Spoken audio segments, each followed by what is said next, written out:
السلام علیکم ورحمۃ اللہ وبرکاتہ۔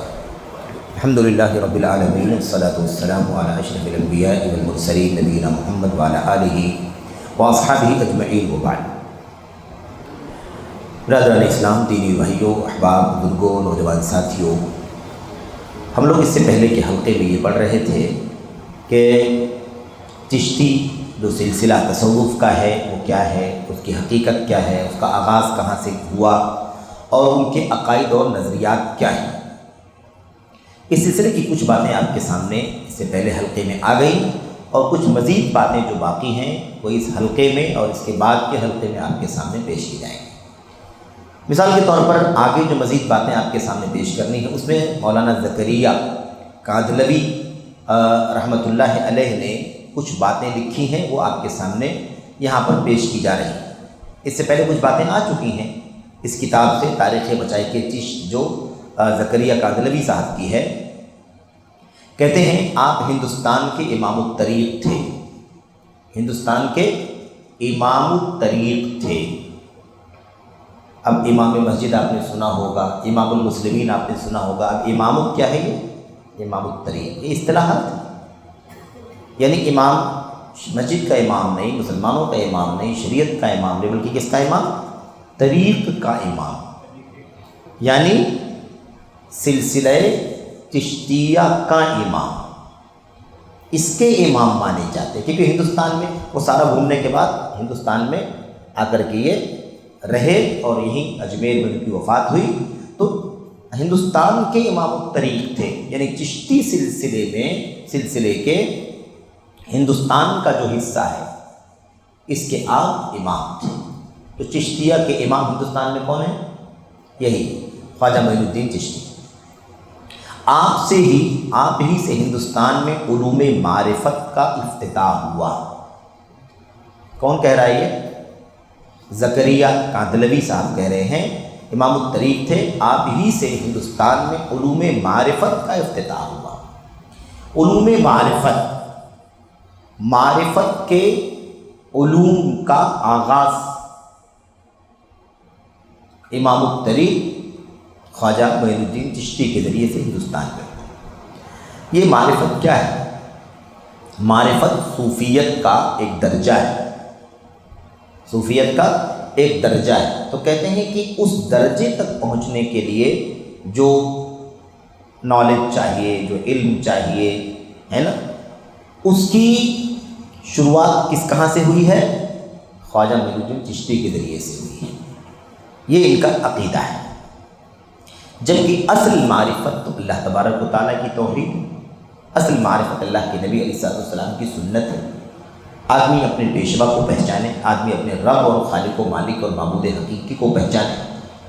اصل معرفت تو اللہ کا دین ہے، اس کو جاننا چاہیے۔ یہی اللہ کی معرفت، اللہ کے رسول کی معرفت، اللہ کے دین کی معرفت ہے، جس کے بارے میں سب سے پہلے مرنے کے بعد قبر میں منکر نکیر سوال کریں گے۔ من ربک ما دینک، ما دینک، ما تقول فی ھذا الرجل الذی بعث فیکم۔ یہ 3 سوال ہے قبر کی۔ اچھا، بہرحال کہتے ہیں سلسلہ چشتیہ ہندوستان میں آپ ہی سے پھیلا، اس سے تو کسی کو انکار نہیں ہے کہ نہیں؟ ساری دنیا جانتی ہے کہ چشتی صاحب کہاں ہیں؟ اجمیر میں ہیں۔ ہندوستان میں 90 لاکھ آدمی آپ کے ہاتھ پر اسلام لائے۔ اس سے نہیں زیادہ بحث ہے ہمیں کہ 90 لائے، کہ 10 لائے، کہ 20 لائے، کہ اور زیادہ لوگ اسلام لائے۔ سوال یہ نہیں ہے، سوال یہ کہ جو اسلام لائے وہ کون سا اسلام ہے، کون سا اسلام ہے، یہ بحث ہے کہ نہیں بحث ہے؟ ورنہ اگر صحیح اسلام کسی کی دعوت سے، صحیح اسلام ایک شخص کو مل جائے تو اس کے لیے سرخ اونٹوں سے بہتر ہے۔ لَأَن يَهْدِيَ اللَّهُ بِكَ رَجُلًا وَاحِدًا خَيْرٌ لَكَ مِنْ حُمُرِ النَّعَمِ۔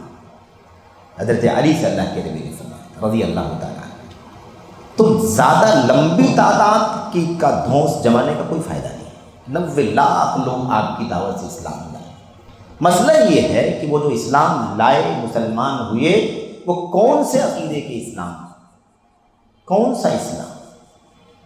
جو عقیدہ ہمیں یہاں دکھائی دے رہا ہے وہ عقیدہ تو بڑا خطرناک۔ یہ اسلام کی کون سی شکل ہے؟ کیا یہ شکل اسلام کی اللہ کے نبی علیہ السلام کے یہاں تھی؟ کیا اسلام کی یہ شکل صحابہ کے یہاں تھی، صحابہ کرام کے یہاں؟ کیا اسلام کی یہ شکل خلفائے راشدین ابوبکر عمر عثمان کے یہاں تھی، علی رضی اللہ تعالیٰ عنہ کے یہاں تھی؟ کیا خیر القرون صحابہ تابعین طب تابعین کے دور میں اسلام تھا؟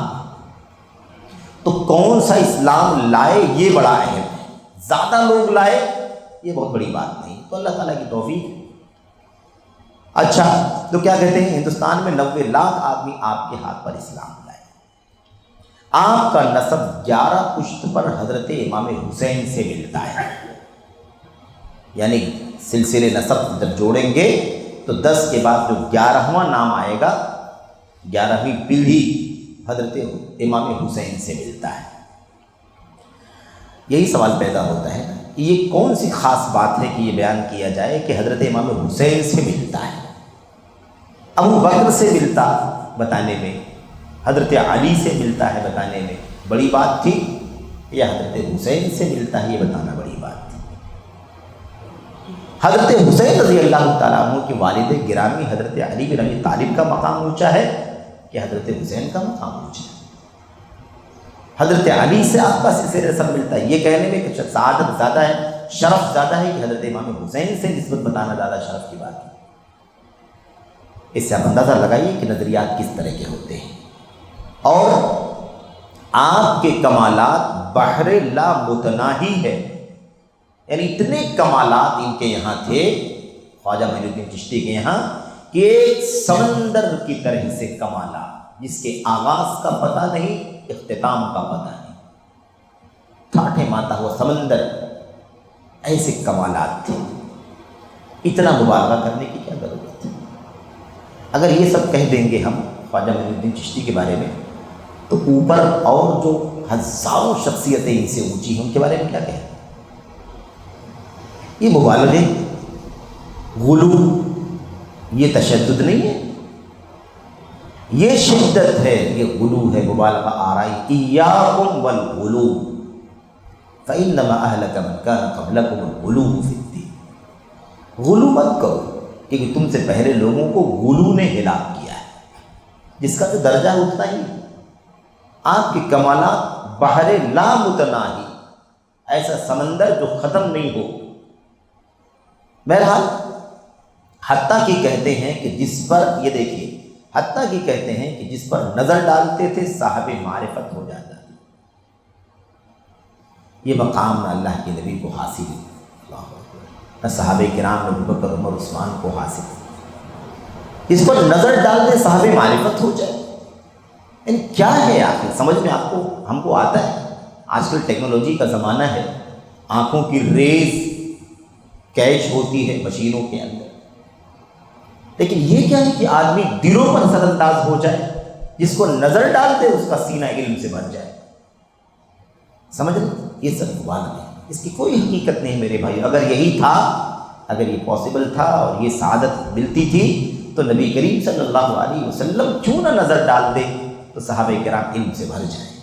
صحابہ آ کر کے 20 دن 25 دن آپ کی خدمت میں رہ کر کے علم حاصل کرتے، مشقت، پریشانیاں، محنت کرتے تھے۔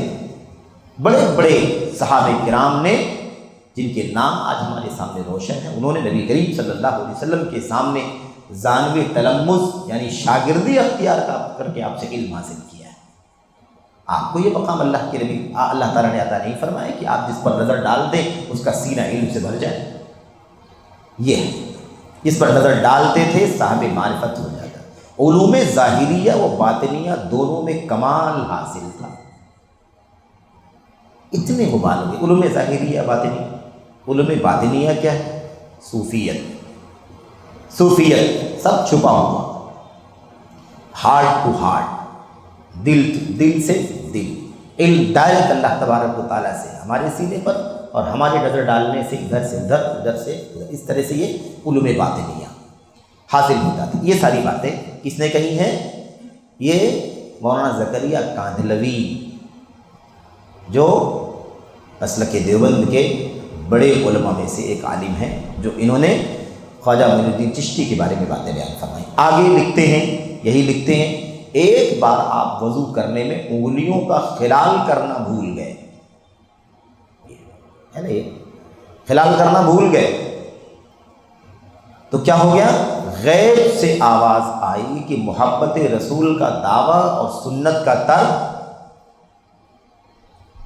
خلال بھول گئے تو غیب سے آواز آئی کہ محبت رسول کا دعویٰ کرتے ہیں اور سنت چھوڑ رہے ہیں، خلال تو چھوڑ دیا تم نے۔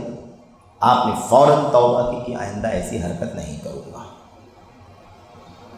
اب مسئلہ یہ ہے کہ کمالات تو سمندر سے بھی زیادہ تھے، تو یہ ساری باتیں بیان کریں گے تبھی تو یہ ساری باتیں لانی پڑیں گی۔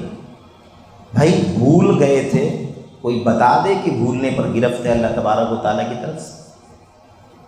بھول پر تو گرفت ہی نہیں بھائی، بھول کر کے فرض روزہ رکھا ہو، کھانا پانی کھا لے پی لے، روزہ مکمل کرے، فَإِنَّمَا أَطْعَمَهُ اللَّهُ وَسَقَاهُ۔ جو بھول کر کے کھا پی لے اسے چاہیے کہ روزہ مکمل کرے، کیونکہ بھول کے کھا پی لیا ہے، اللہ نے اسے کھلایا پلایا، کوئی گرفت نہیں ہے کہ نہیں۔ ان اللہ تجاوز عن امت الخطأ والنسیان وما استکرہوا علیہ، اللہ تبارک و تعالیٰ نے میری امت کی بھول کو، غلطی کو اور مجبور کیے جانے کو معاف کر دیا ہے۔ بھول گئے، خلال کبھی بھی فرض واجب بھی نہیں تھا، رکن بھی نہیں تھا روزے کا، سنت کا ترک، سنت کا دعویٰ کرتے ہو، غیب سے آواز آئی، اتنا روشن موقع۔ بہرحال آپ نے فوراً توبہ کی کہ آئندہ ایسی حرکت نہیں کرو، آئندہ ایسی حرکت نہیں کرو۔ تو حرکت کی تھی یا بھول گئے تھے؟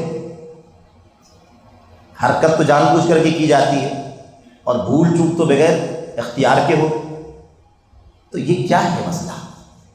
بہرحال آگے دیکھیے، کہتے ہیں کہ اور خوارق اور کرامات میں، کرامت بھی ایک مثال تاکہ سب سمجھ میں آ جائے سارا پہلو کہ کیا کیا۔ شیخ کی کرامات بہت زیادہ ہے، یہ میں نہیں کہہ رہا ہوں، یہ اسی کتاب میں لکھا ہوا، تاریخ مشائخ چشت، مولانا زکریا کادلوی صاحب کی کتاب، اس میں کہتے ہیں شیخ کی کرامات بہت زیادہ ہیں۔ یہ مختصر رسالہ ان کا متحمل نہیں ہے، یعنی چھوٹی سی کتاب، اور تاریخ مشائخ چشت میرے اپنے حساب سے جو کتاب ہم نے دیکھی ہے وہ تقریباً 200 سے 250 پیج کے بیچ میں ہوگی، اسی سائز میں۔ کہتے ہیں کہ یہ رسالہ ان کا متحمل نہیں، یعنی اتنی ساری کرامتیں ہیں کہ اگر میں لکھوں تو اس پوری کتاب میں کرامتیں نہیں آئیں گی، کم پڑ جائے گی جگہ۔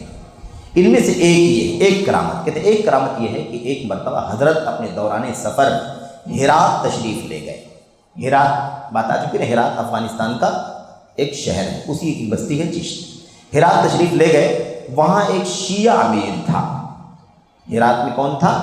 شیعہ امیر تھا۔ اس قدر متعصب واقع ہوا تھا کہ حضرات ثلاثہ کے نام پر اگر کوئی نام رکھتا تھا تو اس کو قتل کرا دیتا تھا۔ حضرات ثلاثہ جانتے ہیں نا، حضرت علی کو چھوڑ کر کے ابو بکر، عمر اور عثمان، یہ حضرات ثلاثہ ہیں۔ ان تینوں کے نام پر اگر کوئی نام رکھ لیتا تھا تو اتنا شیعہ متعصب امیر تھا وہ کہ اس کو قتل کرا دیتا، یعنی گویا کہ اس کی حکومت میں ابو بکر، عمر، عثمان نام کا کوئی بھی آدمی نہیں رہے گا۔ تو سب کے نام علی اگر رکھ لے تو نام کا فائدہ کچھ ہوگا؟ سب کے نام علی، سب کے نام علی، سب کے باپ کا نام علی، بیٹے کا نام علی، تو یہ ہے بہرحال۔ تو قتل کرا۔ حضرت شیخ کا گزر اس کے خاص باغ میں ہوا۔ شیخ چشتی صاحب کہاں سے گزرے؟ اس کے خاص باغ میں گئے، وہاں لب حوض تشریف فرما ہوئے، یعنی باغ میں حوض بنا ہوا تھا، بالکل حوض کے گڈیر پر ہے نا، کنارے جا کر کے بیٹھ گئے۔ وہ شخص باغ میں آیا اور لب حوض دیکھ کر غضبناک ہو کر کسی تکلیف دہی کا ارادہ کیا۔ یعنی کیا مطلب؟ اس امیر کے باغ میں چلے گئے، متعصب جو تھا اس کے باغ میں گئے اور اس کے حوض کے پاس جا کر کے بالکل کنارے جا کر کے بیٹھ گئے۔ جب اس نے دیکھا امیر نے کہ میرے باغ میں ایک آدمی آیا ہے اور بالکل حوض پر آ کر کے بیٹھ گیا ہے، تو سخت غصہ ہوا اور مطلب ایسا محسوس ہوا کہ آپ کو کوئی تکلیف پہنچائے گا، نہیں کوئی سزا دے دے گا آپ کو، مثال کے طور پر مارے پیٹے گا وغیرہ۔ حضرت شیخ نے اس پر ایک نگاہ ڈالی اور وہ بے ہوش ہو گیا۔ دیکھا، نظر ڈالی تو بے ہوش ہو گیا۔ اچھا جناب، اس کے بعد کیا ہوگا؟ بے ہوش ہو کر گر گیا۔ حضرت شیخ نے تھوڑی دیر میں اس پر حوض کا پانی ڈالا جس سے وہ ہوش میں آیا، یعنی نظر ڈال دی تو بے ہوش ہو گئے اور حوض کا پانی ڈالا تو ہوش میں آ گئے۔ تو نظر ہٹائی تھی کہ نہیں ہٹائی تھی؟ کیونکہ نظر ڈالے رہیں گے، پانی ڈالیں گے تو ہوش آئے گا کہ بے ہوشی رہے گی؟ نظر ڈالنے سے تو بے ہوش ہو گئے۔ تو بہرحال انہوں نے ایسا کیا، لیکن اس حالت میں یعنی جب وہ ہوش میں آیا تو ہوش کی حالت میں سخت معتقد تھا، یعنی حد درجہ عقیدت مند، یعنی بڑی محبت کرنے والا آپ سے بن گیا۔ ہوش میں آتے ہی آپ سے عقیدت رکھنے والا بن گیا، اور ماں اپنے اراکین یعنی خود اور اس کے اراکین یعنی اس کی حکومت میں اور بھی جو لوگ رہے ہوں گے، امیر تھا نا وہ، تو اس کے اور بھی جو لوگ تھے ذمہ داران اہلکار، ان سب کے ساتھ میں حضرت سے بیعت ہو گیا، آپ کے ہاتھ میں بیعت کر دیا۔ اور خلافت باہری و باطنی یعنی باہر کی خلافت اور اندر کی خلافت سے آپ کا نائب و امیر بنا۔ کیا ہوا یہ کہ آپ سے بیعت ہو گیا اور خلافت ہوتی ہے۔ اس سے پہلے بھی ہم نے ذکر کیا نا خلافت کا لفظ کہاں استعمال کرتے ہو، یعنی آپ کا جانشین، آپ نہیں رہیں گے تو آپ کے بعد یہ رہے گا، ایسا بن گیا۔ اور یہ جانشینی ظاہر میں بھی اور باطن میں بھی، یعنی ہر طرح سے آپ کا نائب بن گیا۔ ایک بڑی رقم نذرانے کی پیش کرنا چاہیے، یعنی سوچا کہ ایک بڑی رقم نذرانے کے طور پر، تحفے کے طور پر دے دوں، مگر حضرت نے یہ فرما کر کہ یہ مال تمہارا نہیں ہے، تمہیں حق نہیں، واپس کر دیا۔ اب یعنی انہوں نے کہا کہ یہ مال جو تم لائے ہو مجھے دے رہے ہو، یہ مال تمہارا نہیں ہے، اس لیے مجھے نہیں چاہیے، تم لے جاؤ۔ اب یہاں سمجھ میں نہیں آیا کہ وہ مال کہاں سے تھا، کیا تھا۔ جب وہ امیر تھا، باغ اس کا تھا، تو اس کے پاس مال تھا، البتہ وہ کہاں سے مال دے رہا تھا، شیخ نے اس کا انکار کر دیا۔ یہ بھی کس نے لکھا ہے؟ تاریخ مشائخ چشت زکریا کاندھلوی صاحب، صفحہ نمبر 168۔ اور یہ کہیں سے، یہ جو حوالے آپ دیکھ رہے ہیں نا، یہ کہیں سے کسی نے لکھا تھا، وہاں سے نوٹ نہیں کیا گیا۔ اس کتاب کی PDF اپنے پاس موجود ہے، اصل کتاب بھی موجود تھی، اس وقت کسی کے پاس ہے، لیکن PDF آج بھی موجود ہے۔ مزید آگے لکھتے ہیں، حضور اقدس صلی اللہ علیہ وسلم کے حکم کی بنا پر ہندوستان تشریف لائے۔ اس سے پہلی بات آ چکی ہے نا کہ اللہ کے نبی نے خواب میں ان کو کہا کہ تم ہے نا لاہور چلے جاؤ، ہندوستان۔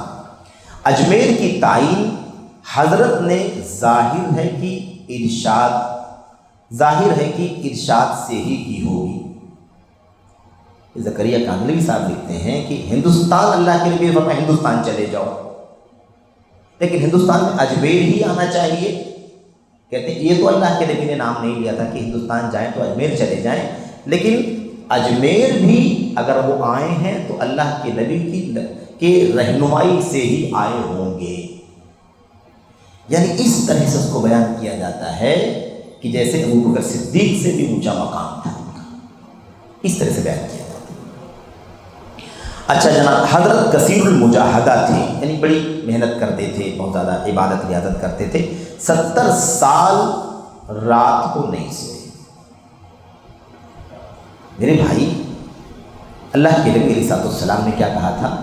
آپ نے فرمایا تھا اصلی و انام، افطر و اصوم و اتزوج النساء۔ تینوں باتیں تھیں نا ایک حدیث کے اندر۔ میں سوتا بھی ہوں، نماز بھی پڑھتا ہوں، میں روزے بھی رکھتا ہوں اور کبھی نہیں بھی رکھتا ہوں نفلی، اور میں شادیاں بھی کرتا ہوں، میری بہت ساری بیویاں ہیں الحمدللہ۔ تو اللہ کے نبی علیہ السلام کے کمالات کیا کم تھے؟ اللہ کے نبی کا مقام کیا عبادت میں کم تھا؟ آپ کثیر المجاہدہ نہیں تھے؟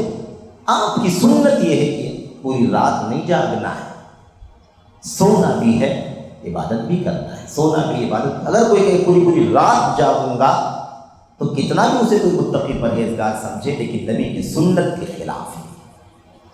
ہم سنت پر چلتے، جذباتیت پر نہیں چلتے، سنت رسول صلی اللہ علیہ وسلم ہی ہمارے لیے آئی ہے۔ تو 70 سال تک رات کو نہیں سوئے، یہ کون سی سنت تھی؟ اور نبی نے اگر انہوں نے وضو میں خلال بھول گئے تھے تو غیب سے آواز آئی کہ سنت کی پیروی کا دعویٰ کرتے ہو، سنت چھوڑتے ہو۔ تو 70 سال تک سوئے نہیں، تو یہ کون سی سنت تھی؟ اس پہ کوئی بولنے کے لیے کیوں نہیں آیا؟ غیب سے آواز کیوں نہیں آئی؟ کہ یہ کون سی سنت ہے جس پر آپ عمل کر رہے ہیں؟ اللہ کے نبی صلی اللہ علیہ وسلم تو سوتے بھی تھے، جانتے بھی، لیکن یہ اعتراض ہم لوگ کر رہے ہیں بھائی، میرے بھائیوں، میرے بزرگوں، یہ اعتراض ہم آپ کرتے ہیں، سمجھ رہے ہیں نا؟ ہاں، ہم اعتراض کرتے ہیں۔ عقیدت کی نگاہ سے اگر آپ دیکھیں گے تو کچھ غلط نہیں دکھے گا، کیونکہ ہمیں سوچنا ہی نہیں کہ غلط ہے کہ صحیح ہے، حق ہے کہ باطل ہے، دلیل کے مطابق ہے کہ مخالف ہے، کیونکہ یہ سوچا اگر آپ نے تو آپ صوفی باقی نہیں بچیں گے۔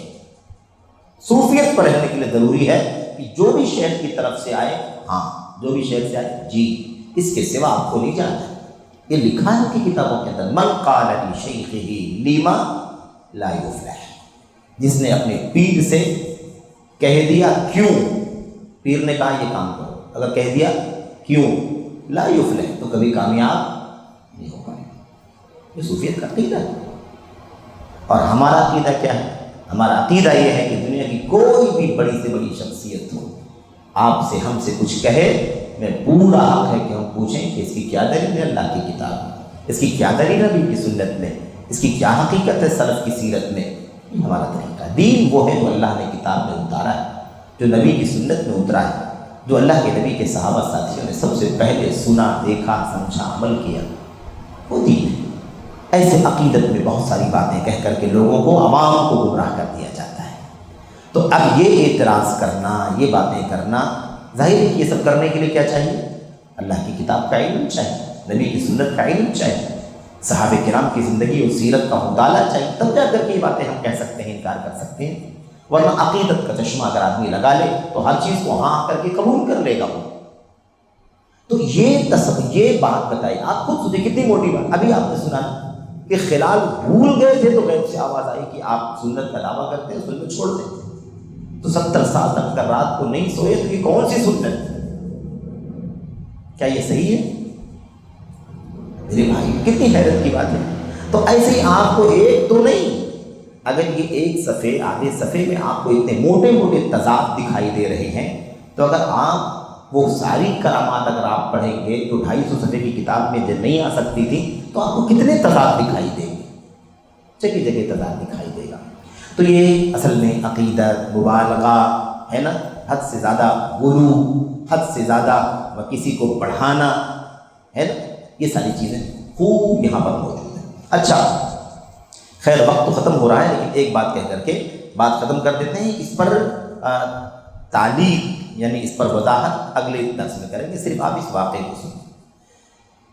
ایک عنوان لگا ہوا ہے، لا الہ الا اللہ چشتی رسول اللہ، لا الہ الا اللہ چشتی رسول اللہ۔ یہ واقعہ ہے ایک، اس واقعے کو حکیم الامت مولانا اشرف علی تھانوی چشتی حنفی نے بیان کیا ہے۔ اس واقعے کو اشرف علی تھانوی چشتی حنفی نے اس واقعے کو بیان کیا ہے۔ آگے سب حوالے لکھے ہوئے ہیں کہ کہاں بیان کیا ہے، پوری تفصیل موجود ہے، ٹھیک ہے۔ اولیاء اللہ کا ذکر ہو رہا تھا، غور سے سنیے، اور بار بار ہم اس بات کو دہرا رہے ہیں، اللہ واسطے ان باتوں کو عقیدت سے نہ سنو، ان باتوں کو عقیدت سے اندھے ہو کر کے مت سنو، ان باتوں کو کتاب و سنت کی کسوٹی پر پرکھ کر کے دیکھو، سمجھو کہ کیا واقعی یہ دین ہو سکتا ہے۔ اچھا، یہ ایک ایسا موضوع ہے کہ اگر عقیدت کا بالکل اندھا اگر نظریہ نہ ہو تو کوئی دنیا کا کوئی ایک بچہ بھی یہ سننے کو تیار نہیں ہوگا کہ وہ لا الہ الا اللہ محمد الرسول اللہ کے علاوہ کوئی اور لفظ سنے۔ لیکن یہ بھی نوبت آ جائے اگر کہ لا الہ الا اللہ کے ساتھ چشتی رسول اللہ کہا جائے اور آدمی ہضم کر لے، آدمی کہلوائے اور بولنے والا بولے، تو آپ سوچیں کتنی تعجب کی بات ہے۔ کون سی تعبیر کریں گے، کون سی توجیہ کریں گے، کس طرح سے سمجھائیں گے؟ لا الہ الا اللہ چشتی رسول اللہ۔ حکیم الامت مولانا اشرف علی تھانوی کہتے ہیں اولیاء اللہ کا ذکر ہو رہا تھا، اور یہ ساری باتیں ایک دم ورڈ ٹو ورڈ کوٹ کی ہوئی ہیں، صفحہ نمبر کے ساتھ کہاں کہاں ہے یہ، وہ سب چیزیں آگے آ رہی ہیں۔ اتنے میں ایک شخص آیا، اولیاء اللہ کا ذکر ہو رہا تھا، اتنے میں ایک شخص آیا اور بیعت کے لیے پابوسی کی، پابوسی، قدم بوسی اس کو ہم کہتے ہیں، یعنی بیعت کے لیے آیا اور پیروں کو چوما، پیروں کو چوما. آپ نے اس کو بٹھا. کس کی بات چل رہی ہے؟ انہی کی بات چل رہی ہے. خواجہ معین الدین چشتی انہی کے بارے میں اشرف علی تھانوی لکھ رہے ہیں کہ اولیاء اللہ کا ذکر ہو رہا تھا، اتنے میں ایک شخص آیا اور بیعت کے لیے قدم بوسی یعنی پیر چومنے لگا. آپ نے اس کو بٹھا دیا. معین الدین چشتی صاحب نے اسے بٹھا لیا. اس نے عرض کیا کہ میں مرید ہونے کو آیا ہوں. بٹھا دیا. انہوں نے کہا کہ جو آیا تو اس نے کہا کہ میں مرید ہونے کے لیے آیا ہوں آپ کی خدمت. فرمایا جو کچھ ہم کہیں گے کرے گا. سب سے پہلی بات ہے بھائی، جو کچھ ہم کہیں گے کرے گا. کیوں؟ جو کچھ اللہ کی کتاب میں ہے، جو کچھ نبی کی سنت میں ہے، جو کچھ صحابہ نے کیا وہ کرو گے کہ نہیں کرو گے؟ سوال یہ ہونا چاہیے کہ نہیں ہونا چاہیے؟ تو جو کچھ ہم کہیں گے کرے گا. میرے بھائیوں، کوئی عالم کہہ سکتا ہے جو کچھ ہم کہیں گے کرے گا، یعنی جو کچھ ہم آپ کو، جب ہم تم کو اللہ کی کتاب نبی کی سنت کے مطابق کہنے کے لیے کہیں گے وہ کرے. ہو سکتا ہے یہ معنی، لیکن آگے یہ بات واضح ہو جائے گی کہ اس معنی میں نہیں ہے. یہ بات واقعی اپنی بات ہے. واقعی کس کی بات ہے؟ اپنی بات ہے. جو کچھ ہم کہیں گے کرے گا، اگر یہ شرط منظور ہے تو بے شک میں مرید کر لوں گا. اس نے کہا جو کچھ آپ کہیں گے وہی کروں گا. آپ نے فرمایا، یہ دیکھو، آپ نے فرمایا کہ تو کلمہ اس طرح پڑھتا ہے، لا الہ الا اللہ محمد الرسول اللہ. کلمہ ایسے ہی پڑھتے ہیں نا؟ تو کلمہ اس طرح پڑھتا ہے، لا الہ الا اللہ محمد الرسول اللہ. ایک بار اس طرح پڑھ، لا الہ الا اللہ چشتی رسول اللہ. یعنی بتا کر کے کہ تم کلمہ کیسے پڑھتے ہو، لا الہ الا اللہ محمد الرسول اللہ پڑھتے ہو، لیکن ایک بار یہ ہے پیری مریدی، یعنی ایسے ماننا ہے کہ کفریہ بات بھی کہلوائے تو آپ کو کہنا ہے. اگر آپ کہنے کے لیے راضی ہیں تب آپ مرید بن سکتے ہیں، ورنہ نہیں بن سکتے. اب آپ سوچیے اتنی بڑی شرط لگائی جا رہی ہے کہ جو کچھ میں کہوں گا وہ کرے گا. یعنی اگر میں کفر کرنے کے لیے کہوں گا، کرنے کے لیے کفریہ بات کہنے کے لیے کہوں گا، کلمے کو بگاڑنے کے لیے کہوں گا، تب بھی تو کیا ہو جائے گا؟ راضی ہو جائے گا. دونوں کے عقیدے کا اندازہ لگا لو کہ دونوں کا عقیدہ کیا ہو. طالب مطلوب دونوں ہے کہ نہیں؟ دونوں. چونکہ لا الہ الا اللہ چشتی رسول اللہ، ایک بار کیسے پڑھ، لا الہ الا اللہ چشتی رسول اللہ، چونکہ راسخ العقیدہ تھا. اب یہ آگے والی بات سمجھنے کی ہے. یہ بات کون کہہ رہا ہے؟ اشرف علی تھانوی کہہ رہے ہیں. اشرف علی تھانوی کہہ رہے ہیں چونکہ راسخ العقیدہ تھا اس لیے فوراً پڑھ دیا. یار راسخ کا معنی کیا ہوتا ہے میرے بھائیوں؟ عقیدے کا معنی کیا ہوتا ہے؟ راسخ العقیدہ تھا یا فاسد العقیدہ تھا؟ ایک آدمی لا الہ الا اللہ محمد الرسول اللہ کے بجائے اگر وہ لا الہ الا اللہ فلاں رسول اللہ اگر پڑھتا ہے تو وہ راسخ العقیدہ ہے کہ فاسد العقیدہ ہے؟ جی بات پکا عقیدے والا تھا اس لیے کفریہ کلمہ پڑھ دیا، یا یہ کہنا چاہیے تھا کہ واقعی بدعقیدہ تھا اس لیے بدعقیدگی کا کلمہ پڑھ دیا؟ تو کفر کو توحید اور توحید کو کفر بنایا جا رہا ہے کہ نہیں بنایا جا رہا ہے؟ لیکن یہ اعتراض ہم آپ کر سکتے ہیں، عقیدت والا یہ اعتراض کبھی نہیں کر سکتا ہے. اس لیے باؤنڈ کیا جاتا ہے، جو کچھ کہوں گا اس کو مانو گے تو مرید بن پاؤ گے، چاہے تم سے ہم کلمہ توحید کو بدلنے کے لیے کہیں تب بھی تم راضی ہو جاؤ گے. اچھا دیکھیے آگے، ٹھیک ہے کیا کہا؟ خواجہ نے اس سے بیعت لی، خواجہ نے اس سے بیعت لی اور بہت کچھ خلعت و نعمت سے نوازا، یعنی تحفے تحائف سے نوازا، اور فرمایا میں نے فقط تیرا امتحان لیا تھا، میں نے فقط تیرا امتحان لیا تھا. تجھ کو مجھ سے امتحان کیسا تھا؟ امتحان کیسا تھا کہ تجھ کو مجھ سے کتنی محبت ہے، تجھ کو مجھ سے کس قدر عقیدت ہے، ورنہ میرا مقصود یہ نہ تھا کہ تجھ سے اس طرح کلمہ پڑھاؤں. سارے دین کا کھلواڑ کر دیا جائے. آپ سے محبت اور عقیدت کا کیا سوال پیدا ہوتا ہے؟ آپ سے اتنی محبت اور اپنی محبت کا امتحان لینے کے لیے کلمہ کفر کہہ کر کے چیک کرو گے اس کو؟ کون سا دین ہے میرے بھائی؟ اللہ کے نبی سے جتنی محبت صحابہ کو تھی دنیا میں کسی کو کسی سے اتنی محبت ہو سکتی ہے؟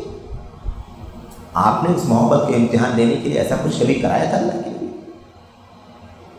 اللہ کے نبی محمد رسول اللہ صلی اللہ علیہ وسلم کے سامنے صحابہ نے اگر کوئی مبالغے کا لفظ استعمال کر لیا، عقیدہ نہیں تھا لیکن لفظ میں مبالغہ تھا، ما شاء اللہ و شئت، اللہ کے نبی نے فرمایا ارے کیا تم مجھے اللہ کا شریک بنانا چاہتے ہو؟ کہو ما شاء اللہ وحدہ، جو اللہ چاہے اور آپ چاہے، مت کہو صرف جو اللہ تبارک و تعالیٰ چاہے گا وہ ہوگا۔ میرے بھائیوں، وہ نبی اتنا بھی برداشت کرنے کو تیار نہیں تھا، اور اپنے سے محبت کا امتحان لینے کے لیے آدمی کلمے کو بدلنا چاہتا ہے۔ کیا ثابت کرنا چاہتا ہے؟ یہ محبت اندازہ لگانا چاہتے تھے کہ کیا تمہیں اللہ کے نبی کی رسالت اتنی محبوب ہے یا میری مریدیت محبوب ہے؟ تم مرید ہونے میں زیادہ قریب ہو یا اللہ کے نبی کی رسالت کا اقرار کرنے میں زیادہ قریب ہو؟ کیونکہ بدلہ کس کو ہے؟ لفظ محمد کو صلی اللہ علیہ وسلم، محمد الرسول کو بدل دیا ہے، محمد کو بدلا، چشتی کو اس کے لفظ اس کی جگہ پر رکھ کر کے امتحان لیا ہے۔ اچھا، تجھ کو مجھ سے کس قدر عقیدت ہے؟ صحابہ کرام کو اتنی عقیدت تھی نا کہ آپ تھوکتے تھے تو بلغم کے ذرات بھی زمین پر گرنے نہیں دیتے تھے، اور دنیا نے دیکھا، مکہ مدینے والوں نے نہیں دیکھا، دنیا نے دیکھا، دنیا نے اعتراف کیا، اور کہاں مشرکین مکہ میں سے وہ جو ڈیلیگیشن، جو نمائندہ آیا تھا، اس نے کیا کہا کہ اللہ کی قسم میں قیصر کے پاس بھی جا چکا ہوں، کسریٰ کے پاس بھی جا چکا ہوں، والملوک، اور دنیا کے بہت سارے بادشاہوں کے پاس جا چکا ہوں، لیکن کیا کہا اس نے؟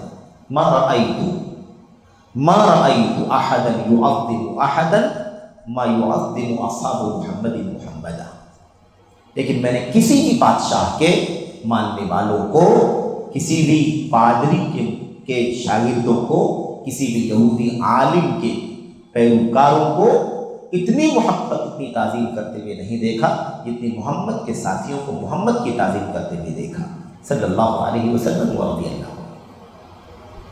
اور پھر بتایا اس نے کہ وہ تو تھوکتے ہیں تو تھوک کے ذرات بھی نیچے نہیں گرنے دیتے، وضو کا پانی ہاتھ میں کسی نہ کسی کے ہاتھ میں گرتا ہے اور وہ اسے اپنے چہرے پر، اپنے منہ پر، اپنے جسم پر مل لیتا ہے۔ اتنی محبت، اللہ کے نبی نے اپنی محبت کا چیک امتحان لینے کے لیے کبھی بھی ایک کفریہ طریقہ اختیار نہیں کیا تھا۔ دونوں کے ایمان کا امتحان ہے اس کے اندر۔ میں نے تیرا امتحان لیا تھا کہ تجھے مجھ سے کس قدر عقیدت ہے، ورنہ میرا مقصود یہ نہ تھا کہ تجھ سے اس طرح کلمہ پڑھاؤں۔ یہ کون سی سنت ہے بھائی؟ یہ کون سا عقیدہ ہے؟ کلمے سے کھلواڑ، رسالت سے کھلواڑ، توحید سے کھلواڑ، اور اتنی آسانی سے کہہ دیا کہ مجھ سے کتنی محبت ہے، تمہارا امتحان لے رہا تھا۔ کون ہو تمہیں کس نے حق دیا کہ تم اللہ کی توحید اور نبی کی رسالت کی کلمے میں خرد کر کے اپنی محبت کا امتحان، اپنی عقیدت کا اندازہ لگاؤ کہ کتنی عقیدت رکھتا ہے، کتنی آپ کس قدر آپ کا پیر، آپ کا مرید ہے، اور کتنے بڑے آپ اس کے پیر ہیں۔ میرے بھائی، کہ اس طرح میں کون اور کیا چیز ہوں، یہ دیکھیے آگے، میں کون اور کیا چیز ہوں، ایک ادنا بندگان و غلامان محبت رسول اللہ صلی اللہ علیہ وسلم سے، اسی لیے کفریہ کلمہ پڑھوایا اس۔ ایک طرف اپنی عاجزی، اپنا تواضع بھی ظاہر کرنا، دوسری طرف اللہ کے نبی علیہ السلام کی جگہ پر اپنا نام ڈال کر کے کلمہ پڑھنا۔ میرے بھائیوں، حکم تو وہی ہے جو اول سے کہتا ہے، جو تو اول سے کہتا ہے، لا الہ الا اللہ محمد رسول اللہ۔ دیکھیں یہ ہے، اس بات سے، یہ دیکھ، اس بات سے تیری صدق عقیدت معلوم ہوئی، یعنی تو نے چشتی رسول اللہ جب پڑھ دیا تو یہ بات ثابت ہو گئی کہ تو عقیدت میں، محبت میں سچا ہے، مجھ سے محبت کرنے میں تو سچا ہے۔ اب تو میرا مرید صادق ہوا، اب تو میرا سچا شاگرد ہو گیا، سچا چاہنے والا بن گیا۔ مرید کو ایسا ہی چاہیے کہ اپنے پیر کی خدمت میں صادق اور راسخ۔ دیکھا نا، اب کون سی مریدی تھی، اتنا ضروری تھی، اتنی بڑی چیز تھی کہ اس کے لیے کلمہ توحید اور کلمہ رسالت کے ساتھ کھلواڑ کیا جائے۔ یہ واقعہ کہاں ہے؟ یہ واقعہ السنت الجلیہ فی الچشتیۃ العلیہ، کبھی نام سنا ہے آپ نے اس کتاب کا؟ ہاں، یہ اشرف علی تھانوی کی کتاب ہے. کس کی ہے؟ اور کتاب پر یہ لکھا ہوا ہے. آپ لوگ سوچ رہے ہوں گے کہ یہ عقیدہ کس کا ہم لوگ پڑھ رہے ہیں؟ ہم لوگ پڑھ رہے ہیں سلسلے تصوف کا تذکرہ، اور نام آ رہا ہے زکریا قادروی صاحب کی تحریر کا، ان کی کتاب کا، مولانا اشرف علی صاحب تھانوی صاحب کی کتاب کا، ان کے حوالوں کا. یہ سب سمجھ میں نہیں آ رہا کہ عقیدے کیسے ہیں، کس کے عقیدے ہیں. ہم تو کبھی نہیں سمجھتے تھے کہ عقیدے ہوں گے ہمارے ان تبلیغی اور جماعت تبلیغ اور دیوبندی بھائیوں کے. کتاب کا جو نام ہے نا، اور کتاب کے نام پر مؤلف کا جو نام ہے وہ آپ کو پڑھ کے سناتا ہوں. کتاب پہ لکھا ہوا ہے نام السنت الجلیہ فی الچشتیۃ العلیہ، کتاب کا نام. آگے لکھا ہوا ہے از اشرف علی تھانوی چشتی صابری نقشبندی قادری سہروردی حنفی سنی. کتنے امام ہو گئے؟ آپ دیکھیں میرے بھائیوں کہ مولانا اشرف علی تھانوی صاحب کے نام کے ساتھ، ان کی کتاب پر ان کے نام کے ساتھ یہ نسبت لکھی ہوئی.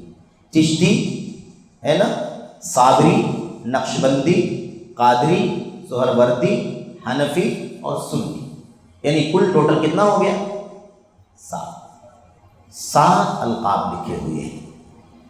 تو ہم لوگ یہ کہہ رہے ہیں کہ یہ ہم لوگوں نے پڑھا ہے، اس سے پہلے پڑھا ہے کہ مولانا خلیل احمد سہارنپوری صاحب نے لکھا ہے المحند علی المفند میں کہ ہم چاروں سلسلوں سے جڑے ہوئے ہیں، صوفیت کے چاروں سلسلوں سے جڑے ہوئے ہیں. یہ دیکھیے اشرف علی تھانوی صاحب کے نام کے ساتھ چاروں سلسلے لکھے ہوئے ہیں، دیکھیں کہ نہیں؟ سب چشتی قادری نقشبندی سہروردی، بلکہ صابری بھی ہے. یہ بھی کلیئر ہوگا کہ صابری کون ہے، آئے گا تذکرہ اس کا. حنفی اور سنی. اب سنی لاسٹ میں ہے. سنی کہاں ہے؟ لاسٹ میں. تو سب کچھ پہلے ہے اور سنت کہاں ہے؟ بعد میں. تو یہ ہے مسئلہ میرے بھائی، اندازہ لگائیے کہ ان کے عقیدے کیسے ہو سکتے ہیں. یہ کتاب، اس کتاب کا جو حوالہ ہے یہ باب نمبر 100 صفحہ نمبر 111-12 الوقت انجمن اتحاد المؤمنین مقام گول پوری ڈاک خانہ اوجینیا ضلع فرید آباد. یہ کتاب کی تفسیر ہے. اب یہاں پر غور کریں کہ چشتیہ سلسلہ تصوف کے بانی معین الدین چشتی صاحب نے کس قدر جسارت کرتے ہوئے اپنی مرید کی سچائی ثابت کرنے کے لیے کلمہ طیبہ کو بدل کر اپنی رسالت کا کلمہ پڑھایا. اپنی رسالت کا کلمہ پڑھایا کہ نہیں پڑھایا؟ اللہ کے سوا کوئی سچا معبود نہیں اور چشتی اللہ کے رسول ہیں. استغفر اللہ. سمجھ گئے یہ؟ اچھا، افسوس تو اس پر ہے. اچھا، اب یہ تعلیق ہے آگے، اب یہ لمبی تفصیل ہے. اس میں آگے جو بات آنے والی ہے وہ یہ ہے کہ یہ واقعہ اشرف علی تھانوی صاحب نے نوٹ کیا ہے، ٹھیک ہے، خواجہ معین الدین چشتی کے بارے میں. اب اس واقعے میں آپ کیا کچھ ہے ہم نے پڑھ لیا، سن لیا، ٹھیک ہے. اب آگے جو بات ہے وہ یہ ہے کہ اس واقعے کے بارے میں اشرف علی تھانوی صاحب کچھ تعلیق لگا رہے ہیں، وضاحت کرنا چاہتے ہیں کہ یہ جو کیا انہوں نے یہ غلط نہیں کیا، اس کا یہ معنی نہیں ہے، اس کا یہ تعویل، اس کی تعویل کر رہے ہیں، اس کو گھما پھرا کر کے ان کو صحیح ثابت کرنے کی کوشش کر رہے ہیں. تو انشاءاللہ وہ تعویل کیا ہے اس کا تذکرہ آپ کے سامنے آئے گا، اور اس تعویل کی حقیقت کیا ہے اس پر بھی انشاءاللہ تبارک و تعالیٰ وضاحت آپ کے سامنے آئے گی، تاکہ بات سمجھ میں آ جائے کہ اس طرح کی تعویل کر کے کوئی نکل نہیں سکتا ہے آسانی کے ساتھ. اور اس میں بھی آپ دیکھیں کہ ثابت کرنے کے لیے، غلط چیز کو ثابت کرنے کے لیے کس طرح سے حدیث رسول کا سہارا لیا جاتا ہے دلیل بنانے کی. تو ساری باتیں انشاءاللہ تبارک و تعالیٰ آئیں. تو اللہ سے دعا کرتے ہیں کہ اللہ تعالیٰ ہمیں اور آپ کو ان بدعقیدگیوں کو اچھی طرح سے ان کی جڑوں سے جاننے کی توفیق عطا فرمائے، اور اپنے بھائیوں کو یہ پیغام پہنچانے کی توفیق عطا فرمائے. اللہ تعالیٰ ہمارے تمام بھائیوں کو ان باتوں کو سننے کی، سمجھنے کی، اور بغیر تعصب کے، شرح صدر کے ساتھ، عصبیت کے بغیر، کھلے ذہن سے، کھلے دل سے ان باتوں کو سمجھنے کی، کتاب و سنت کی روشنی پرکھنے کی، اور حق کو جاننے کی توفیق عطا فرمائے. اور حق آ جانے کے بعد باطل سے پورے طور پر اپنے آپ کو میرے بھائیوں کنارہ کش کر لینا چاہیے، کنارہ کشی اختیار کر لینا چاہیے، کیونکہ انسان زندگی کا کوئی بھروسہ نہیں، کب انسان کی موت ہو جائے. ان بدعقیدگیوں کے ساتھ اگر کسی آدمی کی موت ہو جائے تو اس کا انجام کیا ہوگا؟ ایک سیکنڈ کے لیے آپ کوئی غور کر لیں اس واقعے پر کہ جب خواجہ معین الدین چشتی نے، ہے نا، چشتی نے جب اس اپنے مرید سے، بلکہ مرید بنانے سے پہلے مریدیت کے امیدوار سے جب کہا تھا کہو لا الہ الا اللہ چشتی رسول اللہ، اور اس نے کہا لا الہ الا اللہ چشتی رسول اللہ، استغفر اللہ، اگر اسی وقت اس کی موت ہو گئی ہوتی تو مرید کہاں جاتا؟ بتائیے، اگر اس کا کلمہ یہ ہوتا کہ اللہ کے سوا کوئی سچا معبود نہیں ہے اور چشتی اللہ کے رسول، اور اسی حالت میں اس کی موت ہو جاتی، اس کا انجام کیا ہوتا؟ کلمہ پڑھایا تھا اپنی محبت کا امتحان لینے کے لیے، اپنی عقیدت کا امتحان لینے کے لیے۔ آپ کی نیت تو آپ جانتے ہیں کہ کیوں آپ نے پڑھایا، اور اس کی حقیقت کتاب و سنت کی روشنی میں کیا ہے، آپ کو حق کیا پہنچتا ہے، کسی کو بھی دنیا کی کیا حق پہنچتا ہے، یہ کام کرے میرے بھائی۔ لیکن اگر اس شخص کی موت اس وقت اگر ہو گئی ہوتی تو اس کا انجام کیا ہوتا، اس کا ذمہ دار کون ہوتا؟ قل لا الہ الا اللہ محمد الرسول اللہ انک تأتی قوما اہل کتاب فلیکن اول ما تدعوہم الیہ شہادۃ ان لا الہ الا اللہ وانی رسول اللہ۔ معاذ بن جبل، ابو موسیٰ اشعری، یمن جا رہے ہو، وہاں جن لوگوں کے سامنے تمہیں دعوت پیش کرنی ہے، جن سے تمہارا سامنا ہوگا وہ اہل کتاب ہیں، یہود و نصارہ۔ سب سے پہلے تم جس بات کی دعوت دینا، یہ کہنا، کیا کہنا؟ شہادت ان لا الہ الا اللہ وانی رسول اللہ، یہ کہنا کہ اس بات کی گواہی دو کہ اللہ کے سوا کوئی سچا معبود نہیں، اور میں یعنی محمد الرسول اللہ، آپ نے بیان کیا نا کہ میں، میرے بارے میں گواہی دیں کہ میں کون ہوں، اللہ کا رسول۔ میرے بھائیوں، اگر یہ کلمہ پڑھتے ہی اس یہودی کی موت ہو جائے گی تو کہاں جائے گا؟ جنت میں جائے گا، کیونکہ اس کے بعد اس کو عمل کرنے کا موقع نہیں ملا۔ کلمہ پڑھا اور عمل کا وقت آنے سے پہلے اس کی موت ہو گئی، تو یہ کلمہ نجات کا ذریعہ ہے کہ نہیں ذریعہ ہے؟ اور ایک آدمی نے لا الہ الا اللہ فلاں رسول اللہ کا کلمہ پڑھ لیا، اسی وقت اس کی موت ہو جائے گی تو انجام کیا ہو؟ سمجھنے کی بات ہے کہ نہیں سمجھنے کی بات؟ تو یہ ایمان کا امتحان، عقیدے کا امتحان، یہ جنت و جہنم کے راستے کھولنے والا، میرے بھائیوں، جنت و جہنم کے مسائل ہیں، آخرت کے مسائل، نجات کے مسائل، ان مسائل کے ساتھ کھلواڑ کرے اور کوئی اس کو صوفیت، ولایت، مریدیت اس طرح کے ناموں سے یاد کرے۔ عقیدت، امتحان لے رہے تھے کہ عقیدت کتنی ہے تم کو، ایسا اندازہ لگا سکتے ہیں کہ یہ عقیدہ رکھنے والا کیسے ہو سکتا ہے، ایسا عقیدہ رکھنے والا، اس کی کیا حیثیت ہو سکتی ہے؟ کسی بھی شخص کی، کوئی بھی ہو میرے بھائی، کیسے بادشاہ، کسی سے نہ کوئی دشمنی ہے، نہ کسی سے کوئی زیادہ کوئی ولایت اور محبت ہے۔ معیار اللہ کی کتاب ہے، نبی کی سنت ہے، معیار اللہ کی توحید ہے، نبی کی رسالت ہے۔ اللہ تعالیٰ ہمیں اور آپ کو حق کی توفیق عطا فرمائے، باطل سے، باطل کے راستوں سے، باطل کی شخصیات سے، باطل کے میرے بھائیوں شبہات سے اللہ تعالیٰ ہمیں اور آپ کو بچنے کی توفیق عطا فرمائے، آمین رب العالمین۔ صلی اللہ علیہ وسلم وبارک علی نبینا محمد وعلی آلہ وصحبہ اجمعین۔ السلام علیکم ورحمۃ اللہ وبرکاتہ۔